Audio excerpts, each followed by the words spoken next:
Wakanda, also live on Kesmi 107.1 in Tamale and beyond. We're live on W 93.5 in Y and beyond. I am Alfred Ocansey. My name is Beatrice. This evening here on Hot Edition, Electoral Commission's latest statement sadly confirms opposition NDC's concerns that NIA's pilot registration of new NIA card applicants could be compromising the voters' register. Also on this program, former Special Prosecutor Martin Amidu rubbishes payroll audit conducted by current Special Prosecutor Kisie Jabin, describing it as a face-saving measure. Details shortly. This evening, Majority Caucus in Parliament rejects claims by the Parliamentary Minority Group about a clandestine recruitment into the security services.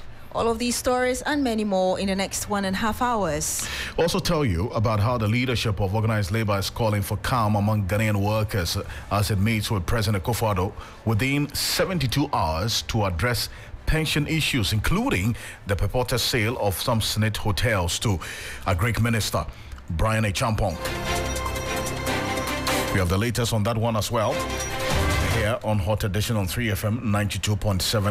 Remember, we're also live on Kesmi 107.1 in Tamale and beyond. We're also on W 93.5 in Wa and beyond. There's also the latest in business and sports in the next 1 hour, 30 minutes.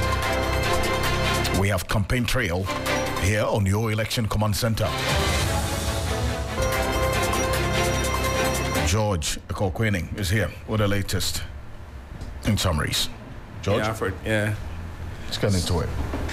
Now, petrol tanker drivers across the country are laying down their tools in protest over delays in the approval of a framework that will guide the conditions of service of drivers and mates. Since 2017, when the president engaged operators on best ways to improve working conditions, a proposed framework aimed at bettering the lives of operators has not been followed through.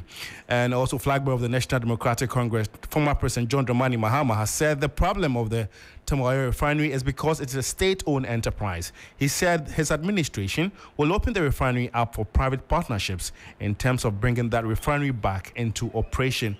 And also, former Special Prosecutor Martin Amidu has accused his successor Kisie Jabin of deceiving Ghanaians that he's saving this nation millions of Ghana cedis of the public purse from payroll audit. In the view of Amidu, the report released by the Office of the Special Prosecutor on the payroll audit is nauseating, and organized labor has called on workers to remain calm as it meets with President Akufo-Addo within 72 hours to address the issues of SNIT. Leadership of the union says the meeting with President may discuss appointment onto the board of SNIT and the investment of SNIT, which have not yielded much returns. And before we part company, Brian A. Champong, the Minister for Food and Agriculture and MP for Abetifi constituency, has urged the Member of Parliament for North Tongue, Samuel Okujoto-Ablakwa, to desist from attempts to destroy his company, Rock City Hotels Limited. Mr. Champong, the owner of Rock City Hotels Limited, stated that the allegations made by Mr. Ablakwa, which suggest wrongdoing in Rock City's proposal to purchase 60% of the shares in SNIT's 4 hotels, are false and baseless. That's it for news summary. Alfred and Beatrice. Thank you, George Ekokwening. This morning is on 3news.com. Make some time and visit 3news.com. This is Hot Edition. Stay with us because we're getting into the NDC's concerns they've raised about the ongoing limited voter registration exercise and some data issues. Beatrice. Yes, and that means the Electoral Commission in the news again. And it seems the opposition National Democratic Congress might have seen an impending wrong in the current registration process being embarked on by the National Identification Authority. The NIA, in a statement yesterday, said that it had begun a special pilot Ghana card registration for Ghanaians living along the borders of Ghana and Burkina Faso. The NDC accuses the NIA of trying to compromise the voters' register. Listen to the Deputy Director of Elections and IT, Rashid Tanko Computer.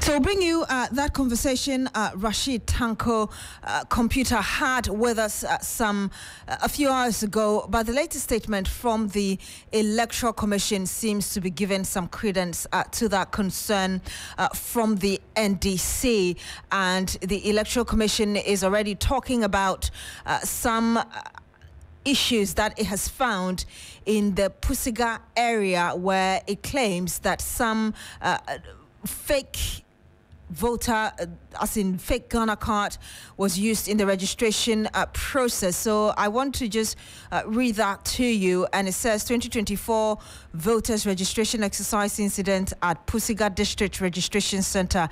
It says the Electoral Commission has received a report from its Upper East Regional Director on an incident which took place during the ongoing voters registration exercise at the Pusiga District Registration Center on 13th May 2024. The Commission wishes to inform the general public on the said incident as follows. During the voters registration exercise on 13th May 2024, a data entry clerk observed suspicious Ghana card numbers on 17 registration forms. The data entry clerk notified the district electoral officer accordingly. Upon investigation, it was revealed that the Ghana card numbers were fake. It was further discovered that the registration officer was complicit because he did not physically inspect the Ghana card of individual applicants, but rather accepted the fake numbers from the party agent who had accompanied the 17 applicants. It doesn't mention which political party it was. Now, the registration officer was dismissed. A report was made to the police and he was arrested. He has since been granted a police inquiry bail while the police continue with their investigations. Now, the 17 applicants were subsequently registered through the guarantor system. While the police continue with their investigations, the Commission would like to warn all its temporary officials that it will not countenance the breach of it.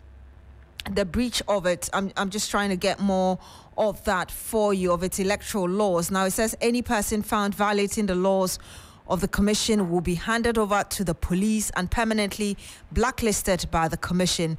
The final paragraph of this statement says that the Commission assures all its stakeholders and the general public that the voters' registration exercise is being conducted in a transparent and inclusive manner. Despite the challenges encountered in the first 2 days, the Commission is on a schedule to register the projected 623,000 voters by the end of the exercise. We count on the cooperation and vigilance of all citizens to ensure that the remaining period of the registration is peaceful and successful. So, Alfred, that's just a statement coming in just some hours after the NDC really claimed that it believed that the NIA was embarking on this pilot exercise because it wanted to compromise the voters register. We do have on the line Dr. Rashid Tanko Computer, Deputy Director of Elections and IT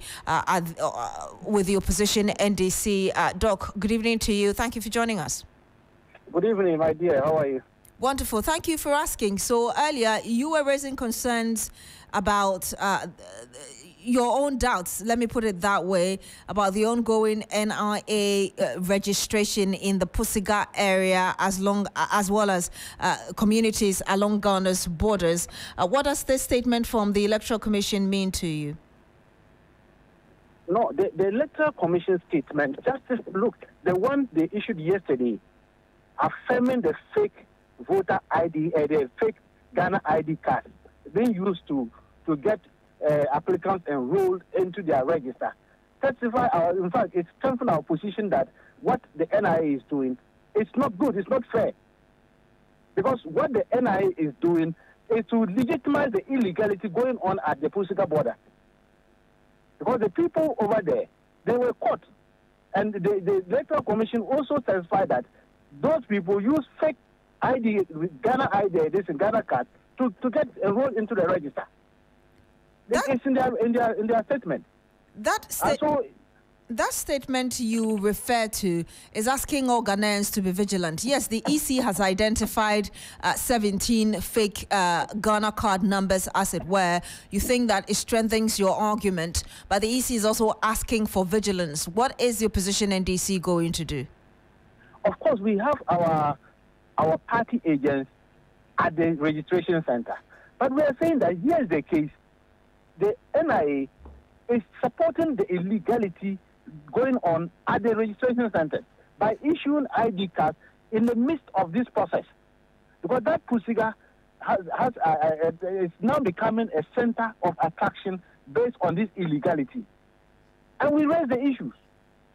Electoral Commission, you accepted the challenge and said, fine, you remove the gentleman and you put in mechanism to stop it. Then NIA jumped into the fray, now trying to legitimize that illegality by saying that they are doing pilot exercise. Why don't you wait after this exercise ends on 27? Then you go ahead and do your pilot. Have you had Why are you not doing this? Have you had any conversations with the NIA, for instance? Well, in fact, we have issued our statement, and my boss issued a statement, Dr. Manibuama, on the issue. And it's very clear. It's like we've issued a statement, and we are going to engage them further, because what is going on now, as of now, the exercise is ending on 27. They started the whole thing yesterday, and they've started it today. They are there doing those ID cards, issuing it to those people. We have asked our agents to go ahead and challenge all of them. Whether they have Ghana cards or not, they should challenge them. So what you're saying is that beyond the statement from Dr. Manibuama, the NDC is going to engage the NIA on this exercise? We are asking that why are they doing the exercise within this time frame, knowing very well that there's even a thorny issue of ID cards matter in Pusiga? Why are they doing it now? That's understood. So you're going to have that conversation with the NIA. That's what you're saying? We are asking them to stop it. They should stop the exercise that they are doing. We'll have to end it here. That's our demand from them. They should stop that exercise. After the registration ends, they can go ahead and do it. In any case, haven't they stopped registering Ghanaians? Is that the only border that we have? Why haven't they gone to this Flower? It says communities along Ghana's border and Burkina Faso. That should give you the interpretation that it's not just a Pusiga. I am saying that look at the timing, look at the date. Pusiga is a thorny issue as of now. So why do you go there when you know that there's an issue there that we are battling with the Electoral Commission? The Electoral Commission also accepted that challenge. And they want us to up our game in that constituency. And you move into that fray. Are you not deepening the problem over there? We'll have to end it here. Thank you very much, Dr. Rashid Tanko Computer. He's Deputy Director, Elections and IT with your position NDC.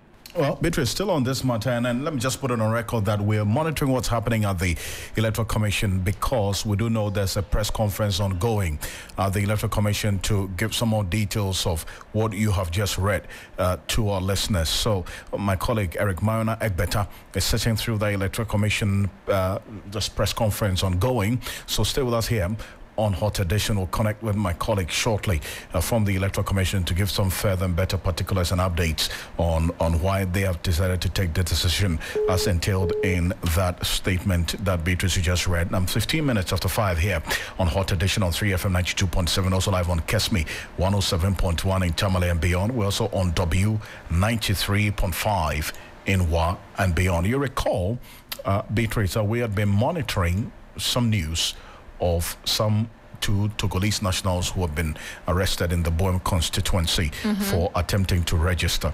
Now, here's what we do know.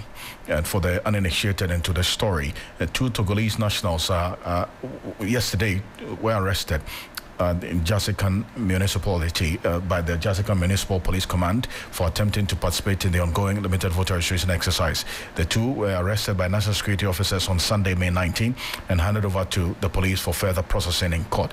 The national security officers told the media that they had been vigilant on this. In fact, what we do know now is that these 2 persons have been granted police inquiry bail.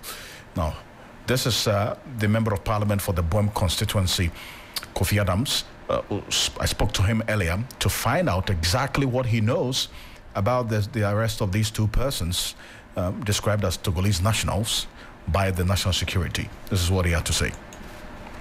I've gotten information about an arrest of some 2 persons yesterday.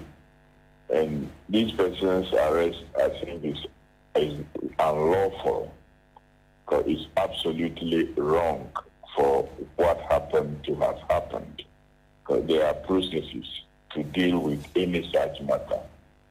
These are persons who are Ghanaians and found on the soil of Ghana. They live right here in Ghana. Their parents that I know are Ghanaians. This person is already even a registered voter and has even his Ghana card.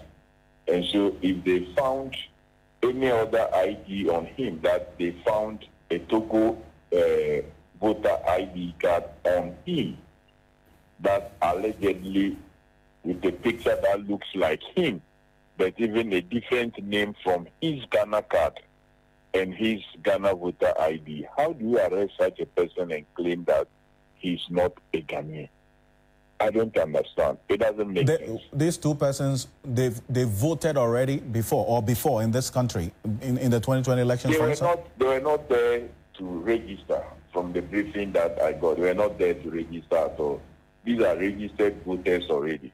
One of them has a Ghana card, a Ghana voter ID card, and they found another card on him that is Togo's voter ID card that bears a completely even different name. His Ghana card and his voter ID card bears the same name, correct? And we all know the rigorous processes that you go through to secure a Ghana card.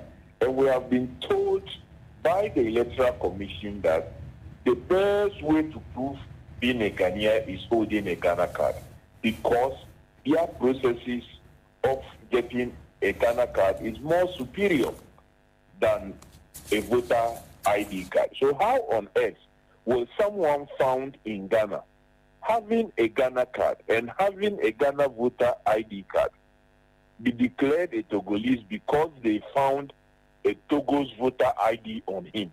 Why not declare him a Ghanaian who has a Togo ID and leave Togo to worry about how someone who is a Ghanaian with Ghana card is holding their voter ID, even if he is the one, because the names are different.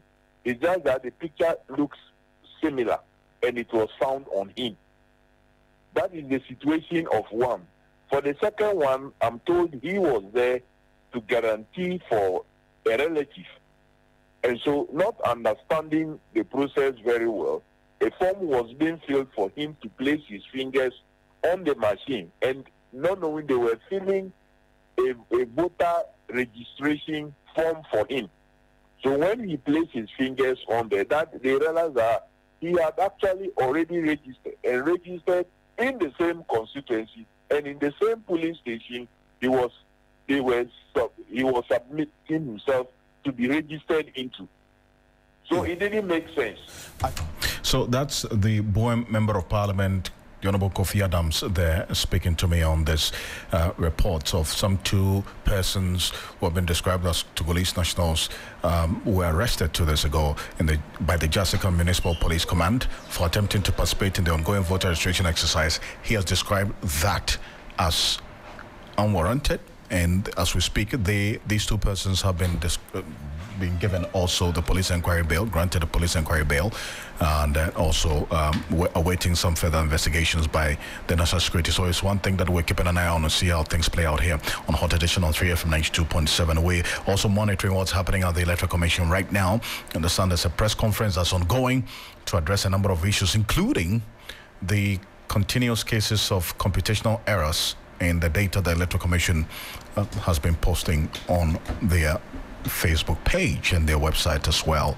Meanwhile, most first-time voters trying to secure a place on the electoral register say they are only obtaining the ID card, that's the voter's ID card, for personal reasons. And they've actually lost interest in voting in this country. They are not queuing to get the voter's ID card for December 7th. That's not their topmost priority. However, others are also eager for the opportunity to exercise their franchise in hopes of improving their livelihood. So my colleague, Gordon Asidiba, has been talking to them, and this is what they had to say. It's day 14 of the voters registration exercise here at the old Electoral Commission headquarters, where quite a number of people have come in here to register. As of yesterday, the turnout was quite massive as compared to today.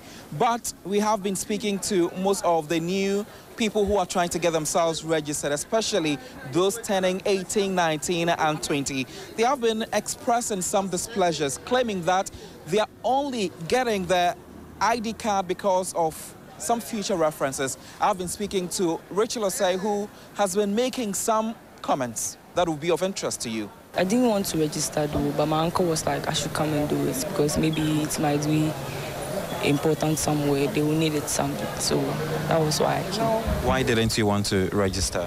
Because I'm not ready to vote. What's your reason?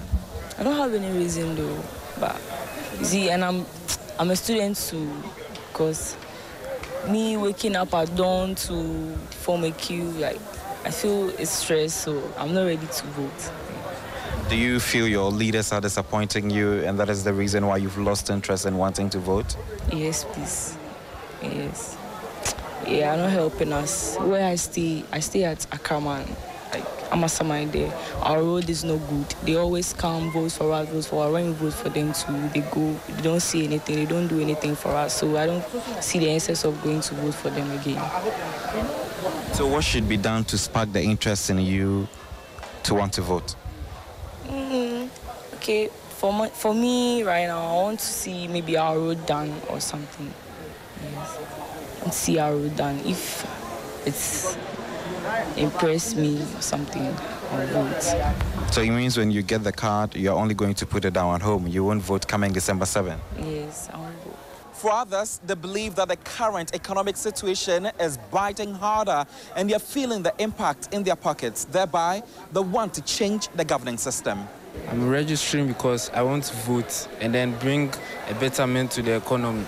Even though one vote is insignificant compared to the many voters out there, I believe just my vote might be able to change something. So I had to wake up this morning, come here without any further ado to just vote and then try to make the hardship is too much. Like, things have to change. The dollar rate like this increasing drastically. Right now, $1 is about almost 15 cedis or so. So I believe voting might, put the better man in place to make a change to all of this. It's sad and bad. I mean, they said your vote is your power, so I want to also show my power. The prices of fuel have been increasing too much. Due to that, transportation too has been another issue. So that is one of my major reasons. And also there's no work. There's a lot of unemployment in the system, so there are a lot. So once they change the government. Well, those are some first-time voters there. Mixed expectations. We'll see how things play out. Indeed, and let's bring you another issue that's been trending through the day. And former Special Prosecutor Martin Amido has accused current Special Prosecutor Kisia Jabing of seeking to hold on to his position by pretending to save the state millions of cedis. This comment comes in the wake of a report by the Special Prosecutor indicating that it has saved Ghana some 34 million cedis through a payroll audit. Now, the investigative report put out by the OSP revealed multiple ghost names had been detected on the payroll in the northern region, encompassing educational institutions administered by the Ghana Education Service and the Tamale Teaching Hospital. Now, a total of 34 million cedis is said to have been saved as a result of the audit. Like I just told you, former Special Prosecutor Martin Amido is not impressed. He argues that the OSP is attempting to clean his public image because his activities have become subject of public discussion. Martin Amido, who has petitioned the presidency, in a push to have Kissi Agyabeng removed from office, says nothing can save the special prosecutor from being held accountable.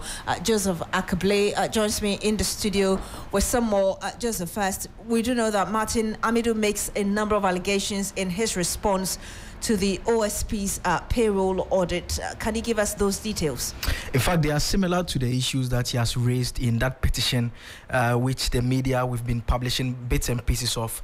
He makes the point about the fact that the special prosecutor has unconstitutionally employed certain individuals in his office. He again makes the point that these individuals are being paid contrary to law. He also talks about the rank of these individuals. You recall in the petition that we published some days back, we had indicated that he had mentioned some of the officials like Basinteli, as well as the other gentleman, Sami Daku, who heads the communication and strategy division of the OSP, saying that they are being basically elevated to ranks that are the level of commissioners of police, which he believes is contrary to law and they should not be entitled to hold such positions. And so those are the allegations he repeats in this particular write-up to make the point that, look, the very allegation that you've made against the individuals on the payroll audit, that they are persons who are not supposed to be earning money and yet they're on the payroll. It says that is the same thing that you've actually also done. Yet in the wake of discussions surrounding the work that you have done, you decide to publish this particular material because you know that your work is under scrutiny. So he says Kissi Agyabeng wants to create the impression that Kissi Agyabeng is indispensable to the fight against corruption, so that people will have sympathy for him during the discussions about whether he should stay in office or not. I'm just wondering whether he provided any further argument. I've read that letter or epistle, as it were, from Martin Amidu, and I know that he quotes Article 79 of the Act 959 of the Special Prosecutor, and it's a long list, but beyond that, what really does he say to elaborate his point? In fact, he makes the point that, and that part of the letter, I'll just read verbatim, it says, I have in my possession letters written and signed by Kissi Agyabeng without reference numbers, violating Article 195 of the 1992 Constitution and Section 21 of Act 959.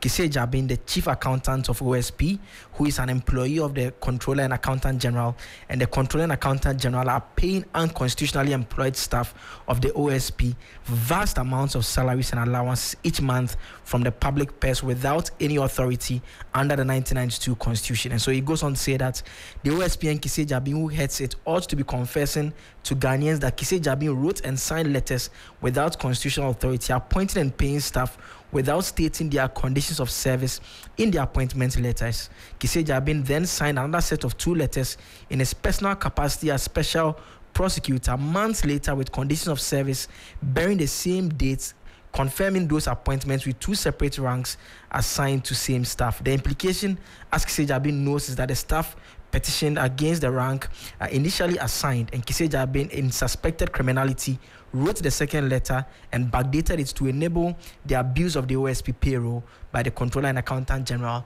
and himself. Beyond the sections that he quoted in this Act 959 that we just, you mentioned the 21 bit, did he respond to any of the criticisms of him after he petitioned the presidency over the removal of Kissi Agyabeng? Not directly, but he makes an interesting point about at the concluding part of his epistle. I mean, very interesting point here. He seems to draw a link between Kissi Agyabeng attending the same church with the head of one of the arms of government. So that part says, no earthly pretense of attending the same church with the head of one of the arms of government and sharing the same pastor can override God's edict and truth to save Kissi Agyabeng and the OSP in escaping from confronting their suspected crimes. The 1992 Constitution must be defended no matter the entrepreneurial motives of Kissi Agyabeng as the payroll of the OSP, while deceiving the Ghanaian public about the education service and its trade unions committing the same or lesser offenses. And so the question one has to ask is, which head of arms of government? We know that there's the president who leads the executive. We know the Speaker of Parliament leads the legislative body, and we also know that the Chief Justice leads the judiciary. And we know Kissi Agyabeng's fate is within the confines of the judiciary one way or the other, because the Chief Justice is currently doing a determination, a prima facie determination. So we do not know whether it's the Chief Justice he's referring to, but he said he attends church with one of the leaders of the arms of government. Well, Martin Amidu has the answer.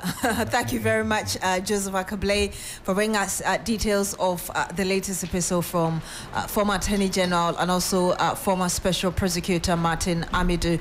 Meanwhile, the Kumungu District Directorate of Education has challenged findings by the OSP and the Controller and Accountant General's Department that a basic school in the Kumungu District did not exist, and yet has staff drawing salaries on the public payroll. Alfred, we talked about this yesterday. Absolutely, and in fact, the Ghana National Association of Teachers, they've been fighting back strongly, indicating that they want the special prosecutor to give further and better particulars, the details of this school that he talks about, and then also the details of the staff that he says have been drawing salaries on a monthly basis when this school does not exist physically. Because if you look at the OSP report, they have sort of blinded the name. A bit of the name of the DA primary school in Kumungu. So the fact is that the National Association of Teachers, they want some detail. Let me just tell you that it's not just NAT. This afternoon, we also spoke to Concerned Teachers Association, who... That's the CCT? Yes, who also questioned why the OSP even embarked on that without involving some of these people that the report eventually accused of being involved or corporate. Let's say a bit further on this. The Honorable Ras Mubarak is former Member of Parliament for the Kumbungu constituency. He's joining us on the telephone. Appreciate your time. Assalamu alaikum to you, sir. Assalamu alaikum. Alfred and Beatrice, good evening. It's good to have you join us. And first of all, as former Member of Parliament, you know this area, you know this constituency. And looking at the details of the Special Prosecutor and the Controller and Accountant General's Department report, does it surprise you? Does it raise fundamental questions about the accountability that the Special Prosecutor talks about? Well, to begin with, Alfred, Kumbungu is a very exciting place. Historically, it is the only constituency in the country that has produced two running mates, 1992 and 96, and the only constituency that has given Ghana a governor of the Bank of Ghana from the north. You know, and so we tend to guard jealously against anything that brings the name of our district or constituency into disrepute. And for me, as a former Member of Parliament and a royal from Kumbungu, it was very shocking, you know, to have heard that we've recorded incidences of ghost names emanating from the constituency. Now, we all know the devastating effects of, you know, these kinds of crimes on livelihood, on the public purse and on our country.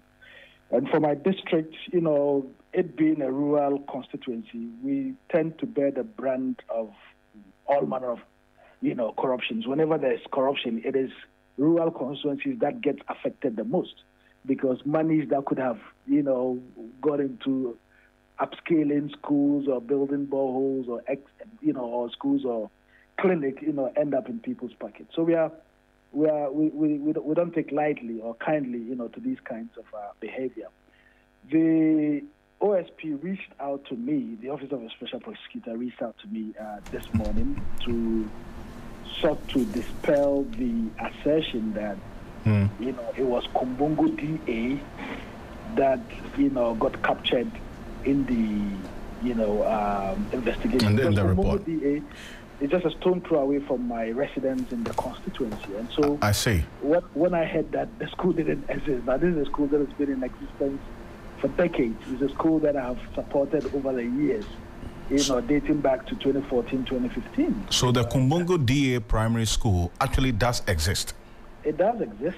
It's been in existence for decades, you know, but what the OSP told me, the Office of a Special Prosecutor told me, was that it is a different school within the district that, you know, got cloned. So the name of a school that exists in the district actually got cloned, you know, by these criminals. And when I pressed that, you ought to allay the concerns and the anxiety and the fears of the people of my district, the response was that, look, they are trying to protect their investigations because, according to the office, they've had instances where investigations have been hampered or interfered with or there have been intercessions on behalf of, some persons in the past. So they don't want any of that. And because there's a lot of money involved, in this particular alleged crime, because it has to be proven in court. They don't want to put out the name of the school yet. Okay. Interestingly, they gave me some clues, and I did make some follow-ups. And the headmaster of the school, whose name they cloned, or these alleged criminals cloned, did indicate to me that, look, they've been cooperating with the Office of the Special Prosecutor on this matter. So, but there are a few things that we have to check out now. So, it is indeed the case that the Kumbungu DA Primary School that was reported yesterday as the school that does not exist, but then they have their staff drawing salaries on a monthly basis, actually does exist. You supported that school before as a former member of parliament. It's been in existence for decades. Now we get to know the other layer of this detail is that it is indeed the case that there's a school in the Kumbungu district that has been cloned, or that yes. has been faked, yes. Sort of, and yes. and a whole staff establishment drawing salaries on a monthly basis, validated by somebody in the district. So, again, I asked the contact that reached out to me from the Office of the Special Prosecutor, because for this thing to happen, one would have had collaborators from the very top. So a phantom person or a ghost couldn't just sit in Kumbungu and validate, the salary of other ghosts. So it must have been somebody, and I think it would be in the best interest of the Office of the Special Prosecutor, at least to put out the name of the person who, has been doing the validation. I can't say whether the person is from Kumbungu or it's been done out of the district. But what I know for a fact is that there has been validations per what the Office of the Special Prosecutor told me, and it has become necessary, especially for those of us from the district, to push for a name to be put out there so we can rest assured.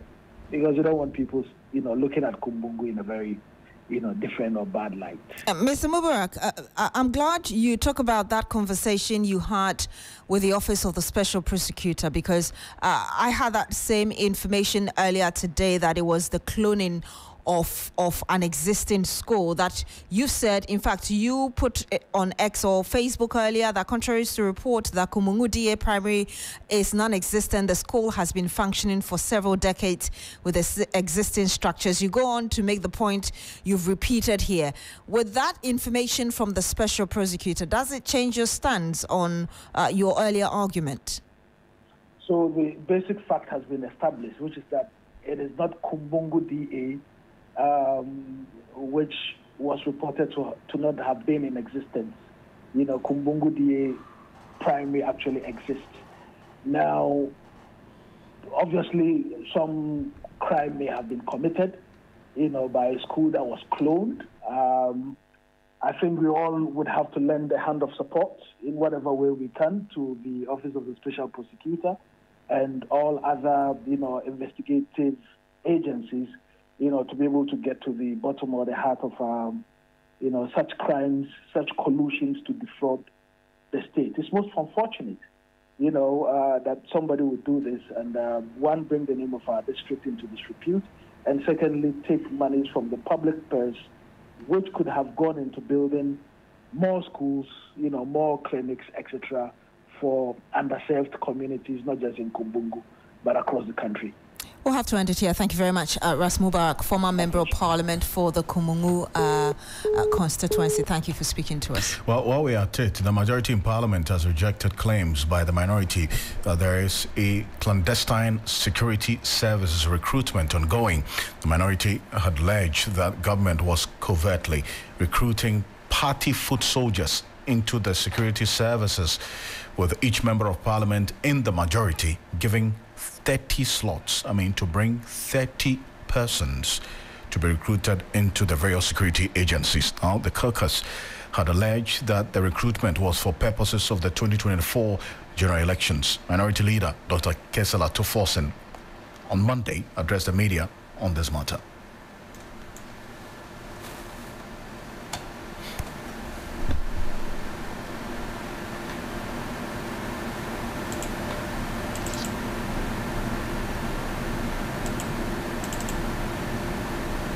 We'll hear from that shortly, but there's been a response from the majority on this matter. The majority caucus says that that cannot be the case because, based on the information that they have, they are in clear indication of what they've been doing over the period, and there is nothing clandestine going on so far. We are compelled to address the baseless and preposterous allegations made by the minority regarding the recruitment into the security services. First and foremost, it is essential to clarify emphatically that no parliamentary candidate or a member of parliament has been allocated with any recruitment slots into any of our security services.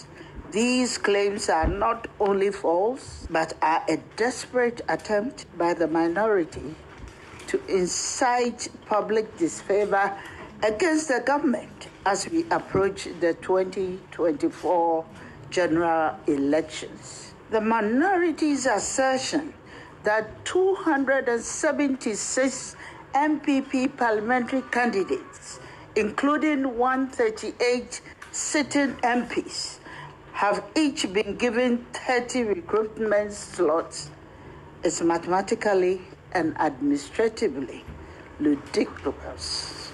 To suggest that about 8,000, I should say 8,000 and about 250 new recruits could be absorbed into our security forces in a system that traditionally accommodates about 1,000 to 1,200 recruits annually shows a profound misunderstanding of the operational and financial framework of our security institutions.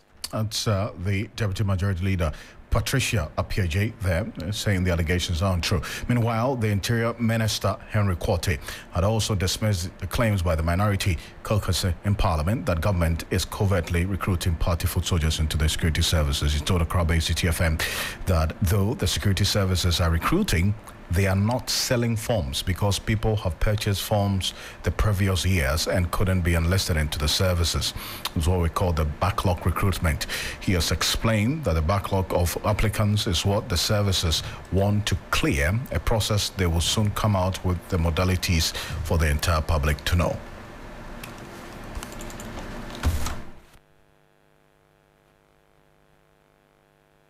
It's rather unfortunate that members of parliament and, of course, a leader, a minority leader, and a former deputy minister of interior could actually spew this falsehood into the public. I say so because, Umaro, can we just do the calculation? Okay, so members of parliament currently are about 137, okay? If you multiply 30 by 137, how many people were approved by the clearance, okay? Because before you recruit, you have to have clearance from Minister of Finance. Off the top of my head, when you multiply 137 by 30, you're around 4,400. It cannot be possible. It is not, and it cannot be possible. I'm rather disappointed in this approach. Now, yes, we are recruiting, but it is not a secret recruitment. What we are saying, we haven't even started. The agencies are going to send out the eligibility criteria. I'm sure by this week they will do that. What we are saying, rather, is that, look, in the last couple of years, people have gone to buy forms, okay? And for some reason, they could not gain admission into the security intelligence agencies. So we thought it wise that, okay, we don't have to advertise anymore for people to continuously pay money, okay? because you have a certain number of people that the clearance you have to recruit. So, for instance, that's Henry Korte, as Interior Minister, on this matter. Some 14 minutes to the top of the hour. 6 p.m. here on Hot Edition on 3FM 92.7. Well, some news coming through from the Chamber of Petroleum Consumers, Beatrice, and for the listeners and our viewers on Facebook, may not be good news. In fact, it is not, because the Chamber of Petroleum Consumers has warned the public to prepare for an increase in fuel prices at the pumps in the coming weeks due to the depreciation of the cedi. The warning is coming after some oil marketing companies started increasing prices at the pumps despite projections that prices will go down from the second pricing window of the month of May. The companies have blamed the decision to increase the prices of petrol and diesel on the uncertainties in the exchange rate market.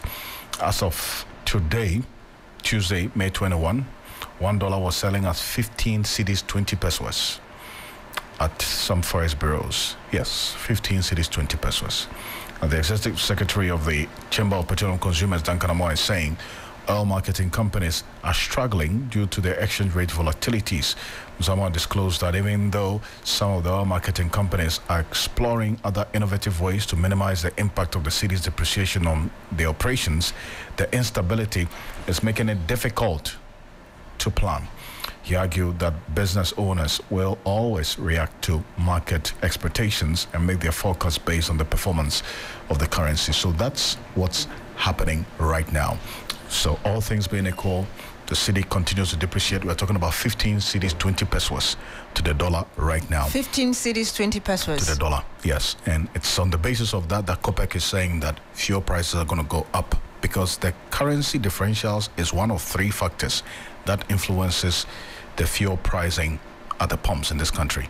That's cedi-dollar relationship, the taxes, and the price build-up, and also the crude oil prices on the world market. So we are likely to pay for a liter of petrol, say, almost 16 cedis, because already it's inching closer to 15 cedis. Unfortunately, that's a reality. But the fuel tankers, drivers, they're also at it. They have declared a nationwide strike. And so it's compounding the problems that we're faced with right now. It's expensive, and you may not even get it. Indeed. That's what's the reality right now, and what's going on. The potential fuel shortage is anticipated due to the strike announced by the leadership of the Ghana National Petroleum Tanker Drivers Union. Petrol tanker drivers are protesting delays in the approval of a framework guiding driver and mate service conditions. My colleague George Quening interacted with them earlier today. In 2017, the president directed the sector minister to address tanker drivers' issues, proposing to segregate drivers and mate margins allocated to transporters within their Unified Petroleum Price Fund after a meeting. With this, the direct remuneration of members who were primarily shortchanged by the employers, the transporters, will be implemented. But the status quo remains unchanged. When petroleum products brought into this country by ship, it will be discharged into the tank. Okay, after discharging, do you think petroleum products have pipeline from the tank, the depots, all the way to the various stations? It is tanker drivers who carry it. Yeah. Finally, when the petroleum product turn to money, then they eliminate tanker driver. What are we doing to ourselves? Is there any alternative? I want to see how serious the impact will be. Oh no, if they can, if they can use maybe jerrycans or tipper trucks, okay, if they can use tipper truck, or they can use any vehicle, okay, any vehicle to leave the petroleum product, fine. National Chairman of the union, George Nyaonu, expressed concern over the poor treatment of tanker drivers who risk their lives on duty. And then the last time you went on strike was to protest the bad roads. And this one you're going on strike again. So what that means is if it's going to take, let's say, 20 years for government or whoever to resolve or let the framework be approved, you're going to lay your truth for 20 years then? Okay, yes. I can stand on authority and say yes to that, simply because enough is enough. As I said, from 2017, and the sitting government gave directives, okay, for his appointees to work on it, because the government himself know that we are essential drivers. Yeah. From 2017 to today, how many years? So if authorities were able to sit on our salary for about 7 to 8 years, we will also sit down. If they were able to sit on our salary, trust me, if those salaries were paid, Senate, most of the drivers don't have Senate. I'm telling you, as I speak to you, drivers get salary, even peanut on table top. Okay. On table top. This is the heavy industrial enclave, and here most of the fuel depots are situated here.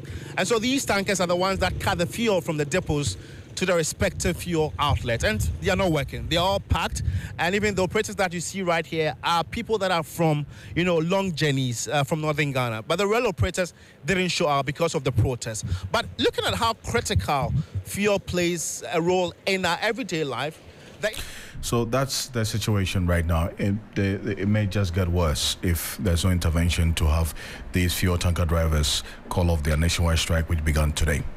And Alfred, let's bring you this before we have business, because organised labour has called on workers to remain calm as it meets with President Akufo-Addo within 72 hours to address the issue of SNET.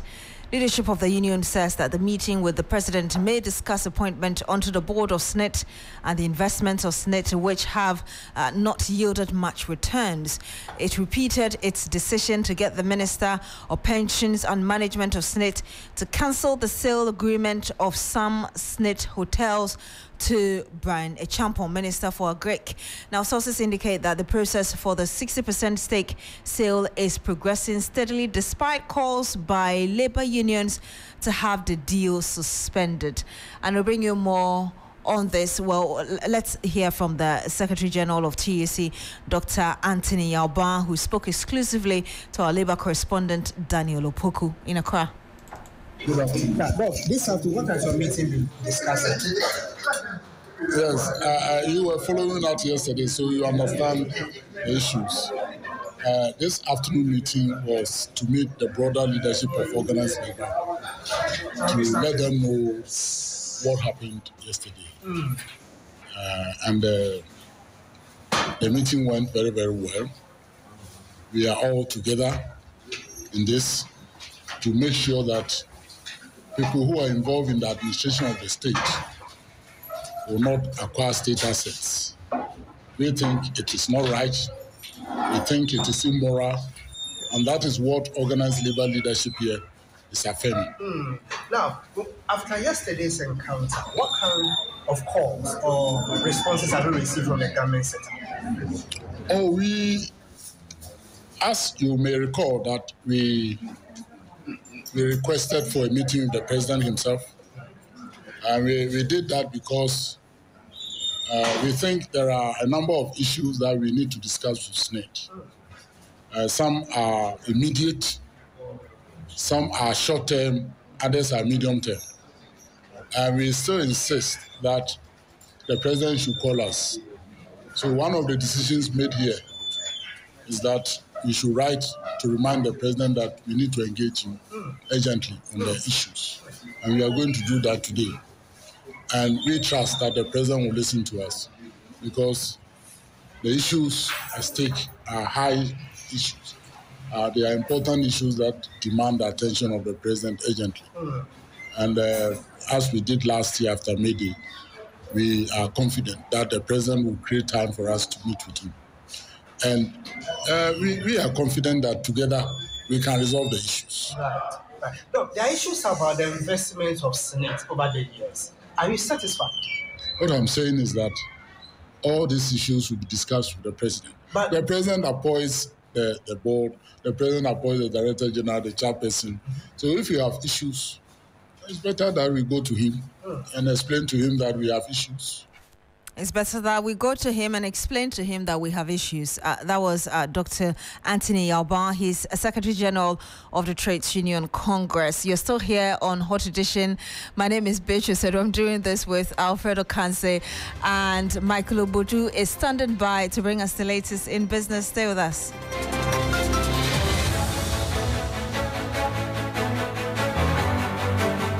Here's lights, camera, music. The stage is set, the stars are ready, and Ghana's biggest night is here. The 25th Telecel Ghana Music Awards Night happening live on Saturday, 1st June at the Grand Arena from 7 p.m. Be part of the extravaganza of rhythm, sheer talent, and high fashion, plus all the drama of who wins what. 170 nominees, 30 awards, plus 18 superstars, all performing live. You can't miss this. Book your tickets now. Starting for 500 Ghana cedis on *713*33*25# or call our hotline on 0501-288-520. The 25th Telecel Ghana Music Awards, powered by Chatterhouse, supported by Guinness, Captain Morgan, Close Up, British Council, TV3, 3FM, and sponsored by Telecel, connecting energies.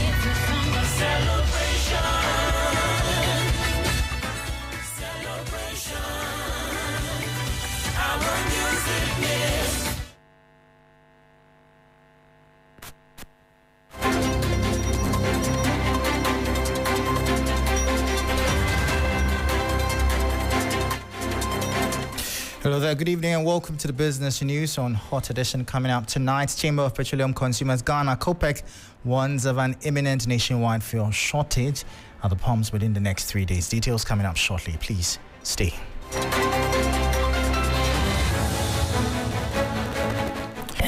My name is Michael Obodu. To our top story, and the Chamber of Petroleum Consumers Ghana (COPEC) has warned of an imminent fuel shortage at pumps nationwide within the next 3 days.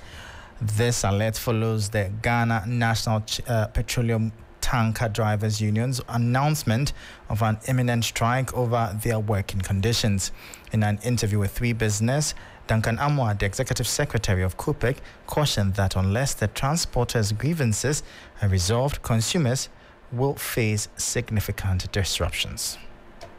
The truth is, if within the next 72 hours, this strike action is not called off, what would happen most likely is that queues will start forming at the various fuel forecourts or the fuel stations. This is because whatever stock they hold, usually at least once a week or twice in a week, they would need to get stock back. If they allow no tanker to move, as they have intimated from today, what it will mean is that by close of business Wednesday, early Thursday morning, you could be experiencing fuel shortages. The kind of role these tanker drivers play, but silently.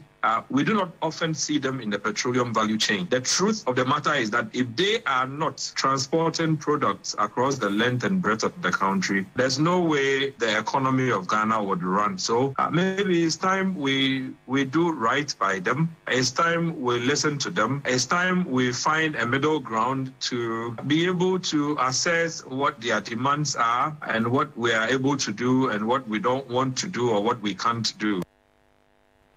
Duncan Amwa is the Executive Secretary of the Chamber of Petroleum Consumers Ghana (COPEC). Now, the Integrated Social Development Center (ISODEC) in Ghana has urged the government to tackle revenue leakages in the gold mining sector, a critical step needed to enhance domestic resource mobilization amid the ongoing IMF bailout program. President Nana Addo Akufo-Addo previously disclosed that approximately $5 billion in gold exports to the United Arab Emirates went unaccounted for in 2016 alone. At a validation workshop, ISODEC policy analyst Bernard Anaba emphasized the sector's potential to improve the nation's revenue and called for targeted efforts to formalize the operations of illegal miners. For over the years, these are the issues that we've been talking about. Government is not making.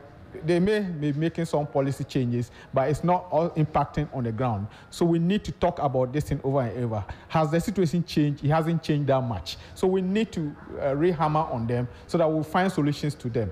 If that is what is existing, then definitely that's what you are going to find out. So it's telling us that we are not really moving so much in terms of improving on the situation concerning mining. And we all know what is happening in the country. The government is looking for money so much. We are mining so much in terms of amount of gold that we are mining each year. I'm sure it is increasing, but is government making much revenue from that sector? I don't think so. And that is why we are looking at to encourage the government to really look at the sector to see how It can plug the loopholes in terms of improving on local production and also improve on monitoring of multinational corporations who are doing business in the mining sector so that we are able to harvest enough revenue for national development. So that was ISODEC policy analyst Bernard Anaba there. In a related development, economist Joe Jackson has raised concerns about the Ghanaian cedi facing further depreciation when the government restarts payment on debts owed to external creditors. These concerns stem from the potential outflow of funds from Ghana as repayments begin. This outflow could put pressure on the cedi's value, leading to a further weakening of the currency. We are all scared that if the government resumes paying its external debts, and remember, they have not been paid since the 18th of December in 2022, it means there will be extra pressure on the cedi.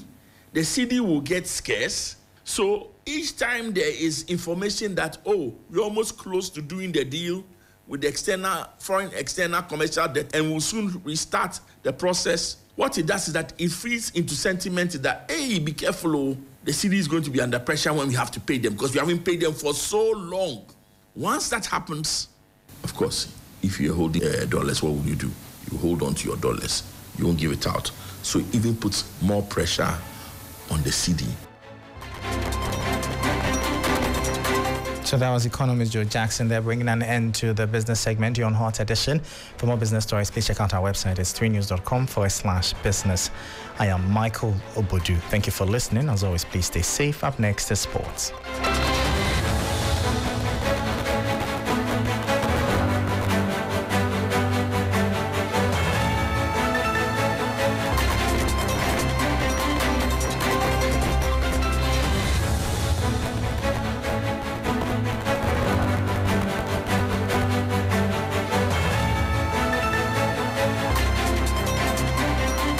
Well, it's time for sports here on Hot Edition, and starting from our first story, breaking news coming in as the Chelsea manager Mauricio Pochettino is leaving the club. This is by mutual consent between the two sides that allows Pochettino to leave after the season. Well, what happened is that Chelsea would have to look for a new manager in the next couple of weeks. Now, according to the Telegraph, they revealed that Pochettino agreed to his departure with Chelsea late on Tuesday morning following the club's end of season review that started on Monday. There is no thought to be any bad blood between Pochettino and Chelsea, who will immediately start their search for a replacement with a young and progressive coach to be targeted. Well, with sporting directors Paul Winstanley and Lawrence Stewart and controlling owner Begat Ebali over the course of 2 days, that negotiation has been finalized, and there is no more a relationship between Chelsea and Mauricio Pochettino. Now let's move on to the ongoing WAFU Zone B and the 17 boys tournament, and Ghana's football team, the Black Stars, secured qualification into the semi-finals in the ongoing tournament with a 2-0 victory over Benin, heading into the semi-finals with a very, very good stead. Well, they finished top of the group with 6 points from 2 games. Here is a report by my colleague Belishan, who was at the stadium in the game that ended about 5 minutes ago. For the Black Stars, it is a place in the last 4 of the Under-17 WAFU Championships after the first half strikes from Mark Gagawa Mensah and Theophilus Ayamga secured a 2-0 victory over Benin earlier today. Now, Laikis' side, of course, dominated possession, keeping hold of the ball and creating decent opportunities. And in the 19th minute, eventually, they found their breakthrough. Mark Mensah shrugged off the challenge from the opposition defender to dink the ball expertly over the Benin goalkeeper. 3 minutes later, the Starlets found their cushion, and that involved a passing clinic which had 10-plus passing sequences, which found Theophilus Ayamga right at the edge of the area and drove the ball hard and low into the back of the net. Despite efforts from Benin in the second half, the Starlets managed to hold on to the victory. And so now the Black Starlets are 1 win away to securing qualification to the Under-17 African Cup of Nations for the first time since 2017. So a very good win for the team. A very good win for the team, and Ghana will be looking forward to getting the very best of tournament. They are moving into the semi-final. We're looking forward for a very great performance. Now let's move on to some other stories. And Cristiano Ronaldo, Bruno Fernandes and Ruben Dias, as well as Bernardo Silva, are among the names that have been included in Portugal's squad for Euro 2024. There is also Pepe, who is clocking 40 years in the squad, as well as Rui Patricio. Arsenal's Fabio Vieira missed out on a place in the squad. There is Rafael Leao and other players as well. Now moving on to England, and Gareth Southgate has left Jordan Henderson and Marcus Rashford out of his provisional squad for Euro 2024. Here is the explanation he gave on the reasons why he left both players from his squad for the Euro 2024. Yeah, I mean, these are, of course, difficult calls. You're talking about players that are very good players and who've been an important part of what we've done over a number of years. So with Marcus, I just feel that other players in that area of the pitch have had better seasons. It's as simple as that. Well, it's as simple as that, according to Gareth Southgate. So they will be looking forward to qualifying and making an amends in the European Championships. However, there is still Jude Bellingham in the squad. So you take a quick look at the squad that has been named by Gareth Southgate. There is Dean Henderson, Jordan Pickford, Aaron Ramsdale, James Trafford. There is Jared Brantworth, Lewis Dang, Joe Gomez, Magoy. There is Ezri Konsa, Harry Maguire, Jarrell Kwanzaa, Luke Shaw, John Stones, Kieran Trippier, and Kyle Walker in defense. In midfield, Trent Alexander-Arnold, Conor Curtis Jones, as well as Adam Boateng, Declan Rice, and Kobe Mainoo. In attack, Jude Bellingham, Anthony Gordon, Cole Palmer, Jared Bowen, Jack Grealish, Bukayo Saka, Eberechi Eze, Phil Foden, James Maddison, Harry Kane, Ivan Toney, and Oli Watkins. So these are the names that will be playing for England. And talking about England, according to The Athletic, they've reported that Jude Bellingham has been voted as the La Liga player of the season. Well, this comes very refreshing for the young lad who's had an excellent first season with Real Madrid winning the Spanish La Liga with them. So very interesting one in there. Now finishing off with some news from boxing, but the Ghana's amateur team is in that is Thailand, looking forward to fighting for a place in the Olympics that will be coming up later this year. The team of boxers missed out on opportunities to qualify for Paris 2024 in Senegal and Italy months earlier. Notable absentee from the boxing team in Thailand now is 2020 Olympic bronze winner Samuel Techi, who has now decided not to participate in the final qualification window ahead of the Olympics in July and August. If Ghana misses out on this, it is not going to be any opportunity for them to actually continue with the preparations that will be happening for the Paris 2024 Olympics.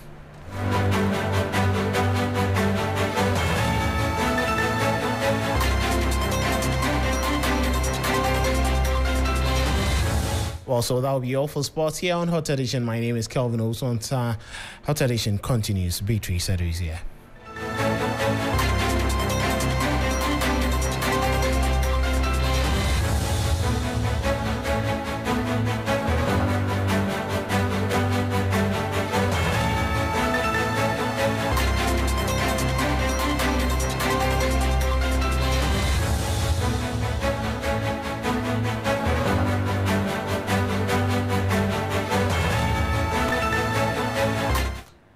You're still here on Hot Edition on 392.7 FM. My name is Beatrice. Shortly, we'll be bringing you Campaign Trail. But ahead of that, the police has served an injunction notice to conveners of the Dumso Must Stop Vigil, spearheaded by actress Yvonne Nelson. The group had notified the police of its intention to picket the Revolution Square directly opposite the Jubilee House over the erratic power supply in the country. In that suit, which tentatively halts the Dumso Must Stop Vigil from taking place altogether, the police assert that leadership of the group failed to agree to changing the destination point of the vigil. The police note that the conveners were asked to reconsider and relocate the destination point or picketing, since the proposed destination is directly opposite and less than 50 meters from the Jubilee House, which is a security zone. The organizers, however, failed to heed the call.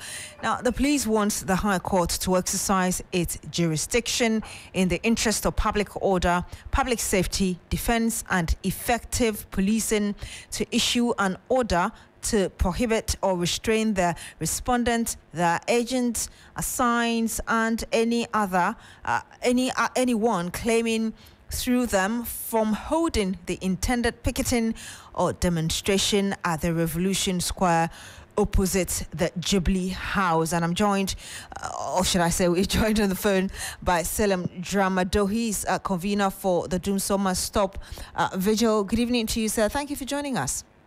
Good evening, Beatrice, and good evening to your colleague Ocansey. And thanks for the opportunity. The last time you were in the studio with us, I asked a question about whether or not you were going to reconsider the destination route, since the police was insisting that you couldn't use the place. And now the police has gone to court to restrain you from using the destination routes that they wanted you to change earlier. How do you react to this? Okay. Again, thanks for the opportunity. The police have predictably gone to court praying for an injunction to be placed on our intended Doomsday Must Stop Vigil, slated for Saturday, 25th May, at the Revolution Square. The police have just shown that they have consistently been displaying to the Ghanaian public that they have morphed into the a strong arm of the government to always stifle our right to manifest our feelings, frustrations particularly in the street whenever we want to do so. That is what they have succeeded in doing again. You're accusing the police of being in bed with the government, but what would have been the problem? What would have been the problem if you had just compromised or agreed with the police on the route? Because it didn't seem, and I think we had this conversation earlier, it didn't seem that the police wanted to put a stop to this protest. It just said, change your route and we are all out for you. Beatrice, if you recall, on the interview I had with you, I made it unambiguously, unequivocally clear to you and your listeners that day that we chose the Revolution Square for its historical significance and its proximity to the presidency. These two things in our letter to the president cannot be altered on the platform of police convenience or police concerns about security issues.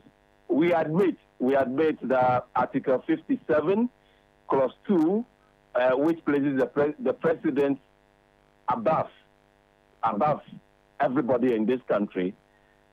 We admit that there's a constitutional provision of that nature, that whenever there are security concerns, the police must always see whether that will not affect the president. But as you speak now, the police are only demonstrating through this action again that there is a security situation in this country, if not managed well, may erupt in the streets.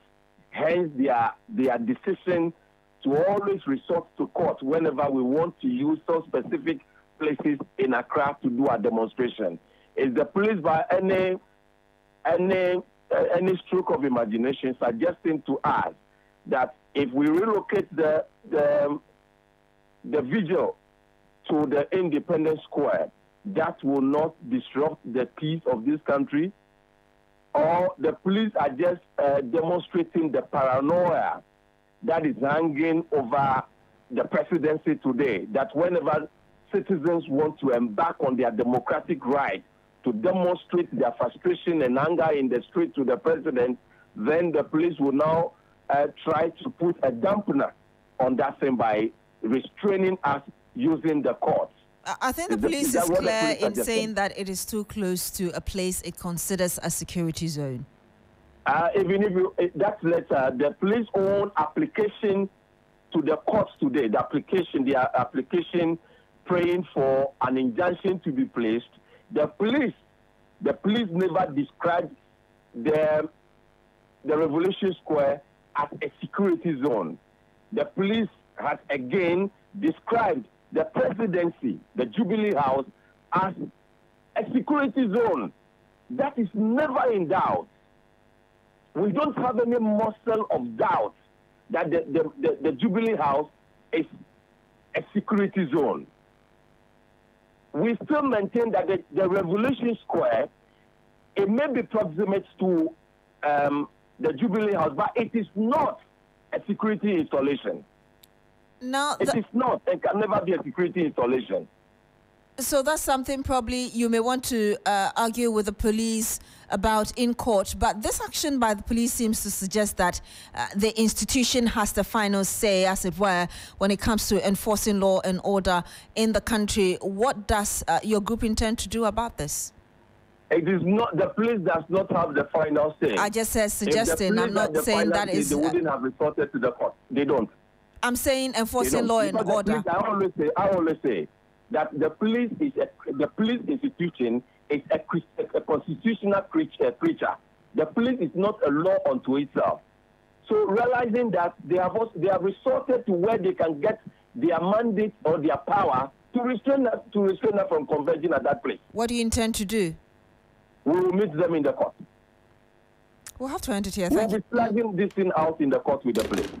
All right. And I suppose you're taking that action immediately? Sure.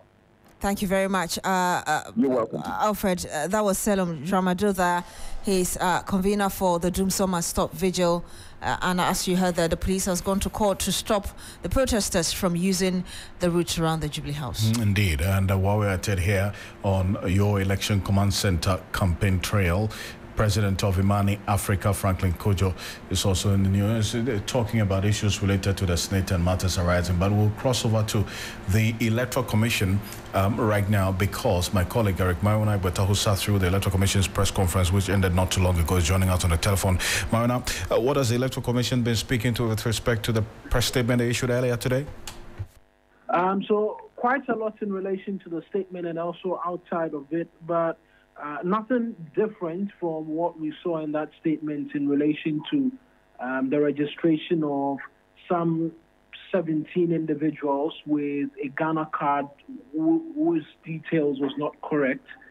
They said, provided the same details again, that the said EC temporary staff had been removed, handed to the police, was assisting with investigations, and so pretty much that's that.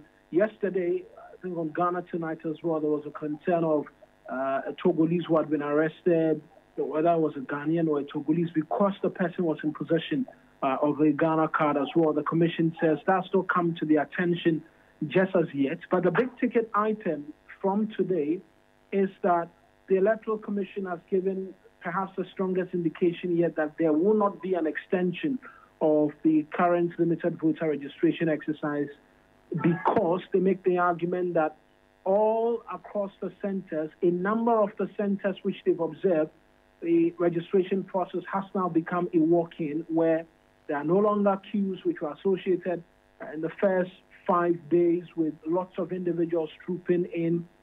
Now the numbers have reduced drastically. Persons are walking in and are immediately receiving service and are being registered onto the electoral roll. And so that, all things being equal, is going to inform the consideration by and large as to whether or not there should be an extension of the registration period. We know that the NDC's running mate, Professor Nana Jane Opoku-Agyeman, had made a call like that on the second day of the registration exercise, particularly with the challenges which characterized the first 2 days. We know that Nana Kwame Bediako yesterday as well addressed a news conference where he, amongst many other things, was making the argument that if possible, a continuous registration of some sort takes place so that persons will not be disenfranchised headed into the December 7th polls. The Electoral Commission quite simply says that per the data that they've seen, a lot of the centers now are turning into a walk-in service, and so it does not look like they will be looking to extend the registration period. The Commission also had cause to speak to, yet again, corrections being made to infographics from their 11th day of registration, where the data of was it the Greater Accra region was replaced for another region and the likes. There's been varied responses from the different quarters to it all. I've seen both party fanatics of the NDC and the NPP react to it. The Commission today, at that news conference, stressed that they were disappointed that it had happened for the second time, because the first time it happened, they apologized and gave the assurance that it would not happen again. It's happened again, and so they are disappointed. In fact, Dr. Bosman Osari says that they are disappointed because these are insignificant errors that should not happen in the first place, seeking to try to cast doubt on the work that they are doing as a commission. And so they have changed the team completely in charge of the infographics as part of measures to ensure that this does not happen again. But going forward, they are confident that an activity or a mistake like that will not occur again. In relation to allegations as well, which was made by Group Elections Watch Ghana, that some of the stolen biometric verification, biometric registration kits, I should say, were being used for the ongoing voter registration exercise. The Commission actually dared them to provide evidence, making the argument that it cannot be the case, as they've explained time without number, the fact that these machines, which they continue to mention that they are just laptops, these machines cannot be used for registration, and so the public should disregard any of such allegations, and that they are daring the Election Watch Ghana group to actually come out with evidence to back the claim that they are making. And so pretty much the details are put out by the Electoral Commission, and so far out of the 13, 522,025 persons have been registered onto the roll, and they are looking forward to meeting the target that they set for themselves and then rounding it all off on the 27th of this month. Some comprehensive detail there. Appreciate your time, Eric Mayonagbeta, for this. And Eric Mayonagbeta sat through the Electoral Commission's press conference earlier today, addressing a number of issues, including the latest error that the Electoral Commission did acknowledge. Let's stay on the campaign trail now to John Mahama, the flag bearer of the NDC, who's been talking. And he's saying that the National Petroleum Authority Act needs a thorough review to give players in the petroleum industry a fair and equitable access. At a meeting with players in the downstream sector, John Mahama promised a constant meeting with industry players on how best to regulate the sector to give Ghanaians value for money. But I remember that there was a promise that the Tema Oil Refinery Road and some of the roads in the enclave were going to be done. So I'm surprised that you're complaining about those same roads today, because a few months ago, it became a major issue. The tanker drivers and others got angry and did some demonstration on the roads, and a promise was made that the roads would be done. And my assumption is that those roads had been taken care of. And so if they haven't, I can assure you that we'll prioritize it, because that sector is so critical that we need to ensure that the facilities that serve the hub, are in good shape, including the roads. We would look at the issues to do with regulation. I think that a time has come to undertake a thorough revision of the MPA Act and ensure that petroleum service providers are regulated in a fair and reasonable manner. And so when it comes to the time to do it, we'll sit with you and look at that act. We'll involve you in discussions on what aspects of the MPA Act we need to look at. And together we will send it to Parliament so that the act is reviewed in the interest of growing your businesses and in the interest of the country's economic progress. And you had the flag bearer of the opposition, NDC, John Mahama, who is also the former president of the country. And we do know that the vice president, Dr. Mahmoud Bawumia, and also the flag bearer of the governing MPP is currently in Medina, in Accra, and we'll bring you more in our subsequent bulletins, Alfred. Indeed, and set for campaign trail here on your Election Command Center. As more on 3news.com. Also, join me and the rest of the team on Ghana Tonight at 10 p.m. on TV3. My name is Alfred Ocansey. My name is Beatrice. Thank you so much for joining us today. Enjoy the rest of our programs.